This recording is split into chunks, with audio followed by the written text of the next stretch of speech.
الحمد لله نحمده ونستعينه ونستغفره ونؤمن به ونتوكل عليه ونعوذ بالله من شرور أنفسنا ومن سيئات أعمالنا من يهده الله فلا مضل له ومن يضلل فلا هادي له وأشهد أن لا إله إلا الله وحده لا شريك له وأشهد أن سيدنا مولانا محمدا عبده ورسوله اللهم صل على سيدنا محمد النبي الأمي وعلى آله وصحبه وسلم ثم أما بعد فقد قال الله تبارك وتعالى في كلامه العزيز أعوذ بالله من الشيطان الرجيم نحن نقص عليك نبأهم بالحق إنهم فتية آمنوا بربهم وزدناهم هدى صدق الله المولانا العظيم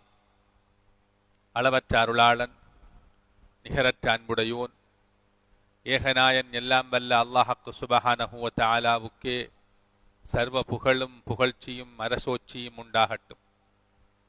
சத்திய தூதர், சன்மார்க்க போதகர், சாந்தி நபி சர்தார் தோ ஆலம் கரீம் முஹம்மது முஸ்தபா ஸல்லல்லாஹு அலைஹி வஸல்லம் அவர்கள் மீதும், அன்னாரின் ஆல் அஸ்ஹாபுகள், பரிசுத்த உறவினர்கள், அன்னவரை தொடர்ந்தவர்களை தொடர்ந்தோர் அனைவர் மீதும் அல்லாஹ்வுடைய சலவாத்தும் சலாமும் உண்டாவதாக.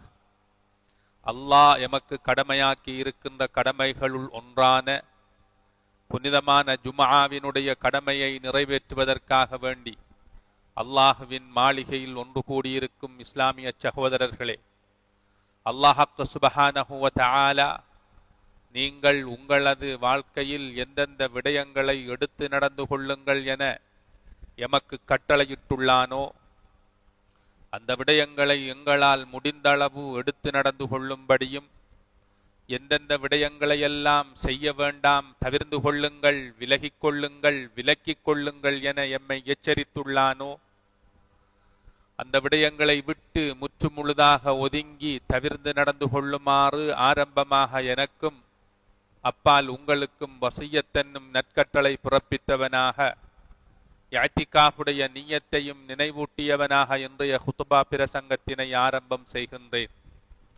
பேரன்புக்கும் பெருமதிப்புக்கும் உரிய இஸ்லாமிய சகோதரர்களே, பெரியார்களே, கனவான்களே, இன்றைய ஹுத்பாவிலே கட்டிளமை பருவம், வாலிப பருவம் பற்றிய இஸ்லாத்தின் நோக்கு அல்லது இஸ்லாத்தின் கூற்று சம்பந்தமான சில குறிப்புகளை முன்வைக்கலாம் என்று நினைக்கின்றேன்.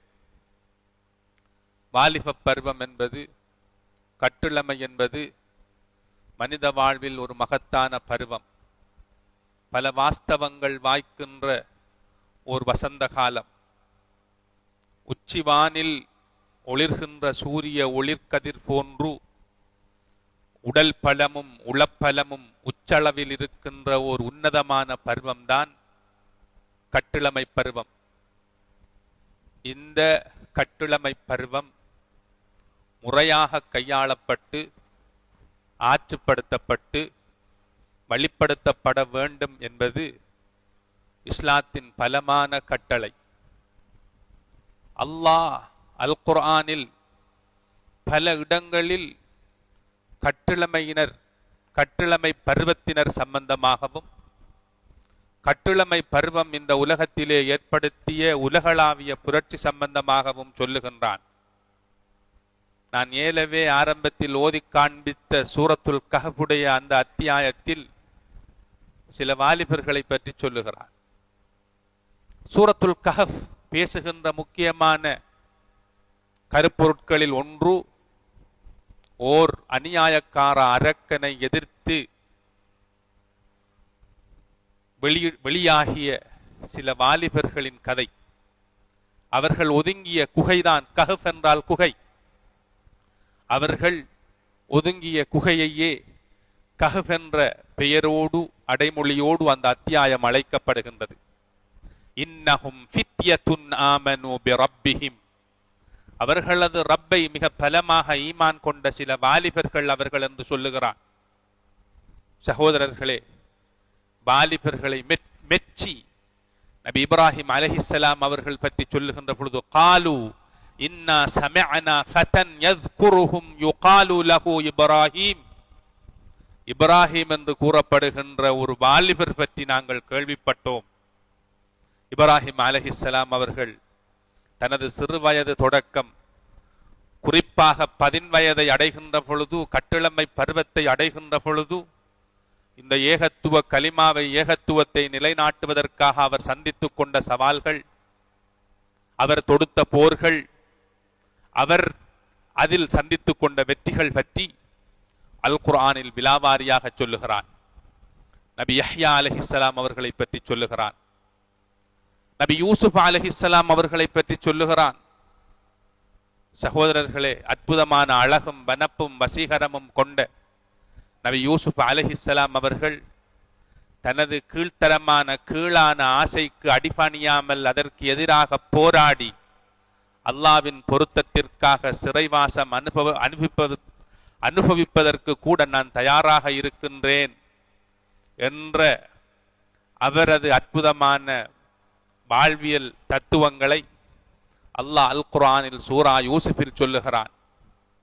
இப்படி அல் குர்ஆன் வாலிபர்கள் இந்த உலகத்திலே செய்த புரட்சிகள், அந்த புரட்சிகளின் விளைவுகள், அந்த புரட்சிகள் இந்த உலகத்திலே கொண்டு வந்து சேர்த்த வெற்றிகள் பற்றி பல இடங்களில் சொல்லுகிறார்.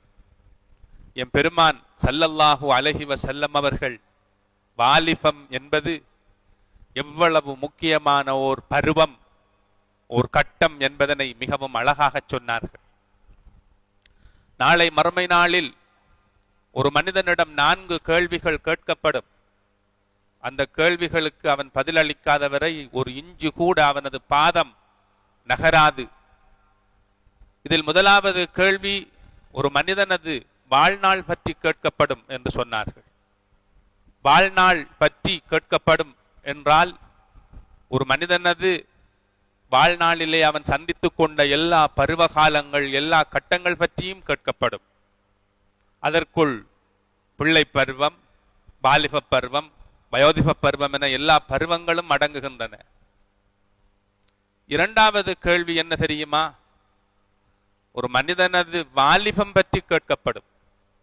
சகோதரர்களே, வாழ்நாள் பற்றி கேட்கப்படும் என்ற கேள்விக்குள் எல்லாமே அடங்கி இருந்தும் நபியுல்லாஹி ஸல்லல்லாஹு அலைஹி வஸல்லம் அவர்கள் சொன்னார்கள், இரண்டாவது கேள்வி அந்த மனிதனது வாலிபம் பற்றி கேட்கப்படும். ஏன்? வாலிபம் அவ்வளவு முக்கியமான ஒரு பருவம். இந்த வாலிபர்கள் தான் ஒரு சமுதாயத்தின் எழுச்சியை தீர்மானிக்கின்ற மிக பெரும் சக்தி. இது இந்த உலக வரலாறு எமக்கு சொல்லிக் கொண்டிருக்கின்ற ஒரு பேருண்மை. ஒன்றில் ஒரு சமூகத்தின் எழுச்சியின் மிக பெரும் பங்குதாரர்களாக வாலிபர்கள் இருப்பார்கள், அல்லது அந்த சமூகத்தின் அழிவின் அழிகருவிகளாகவும் வாலிபர்கள் இருப்பார்கள் என்கின்ற உண்மையை வரலாறு எமக்கு தெளிவாக சொல்லுகின்றது. எனவே இதனால் தான் ஒரு சமூகத்தின் முதுகெலும்பு வாலிபர்கள் என்று வர்ணிக்கப்படுகின்றார்கள். ஒரு சமூகத்தை எப்பொழுதும் தாங்கி பிடிக்கின்ற, ஒரு சமூகத்தின் எழுச்சிக்காக தன்னை முழுமையாக அர்ப்பணிக்கின்ற மிக பெரும் சக்தி அந்த சமூகத்தின் வாலிபர்கள் என்பதனை வாலிபர்கள் புரிந்து கொள்ள வேண்டும். வாலிபர்களை பெற்றவர்கள் புரிந்து கொள்ள வேண்டும். சமூகத்தின் ஒவ்வொரு அங்கத்தினரும் புரிந்து கொள்ள வேண்டும். இஸ்லாமிய வரலாற்றிலே சகோதரர்களே, மிக பெரும் புரட்சியை ஏற்படுத்தியவர்கள் வாலிபர்கள். இன்று நாம் இந்த இலங்கை தீவிலே இஸ்லாத்தோடு இருக்கின்றோம் என்றால் அன்று அந்த வாலிபர்கள், சஹாபாக்கள், அவர்கள் செய்த மிக பெரும் தியாகமும் அர்ப்பணிப்பும் இதற்கு பின்னால் இருக்கின்றது. வரலாற்றை எடுத்து பாருங்கள்.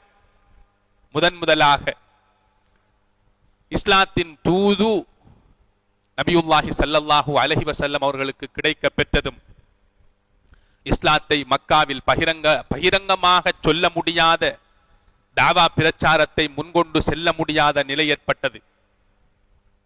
மறைமுகமாக இருந்து இந்த தாவா பிரச்சாரத்தை கொண்டு செல்ல வேண்டும். அதற்கான ஒரு நிலையம், ஒரு சென்டர் வேண்டும், அதற்கான ஒரு இடம் வேண்டும் என்று வேண்டப்பட்ட பொழுது அதற்காக தனது இடத்தை கொடுத்தவர் அர்கம்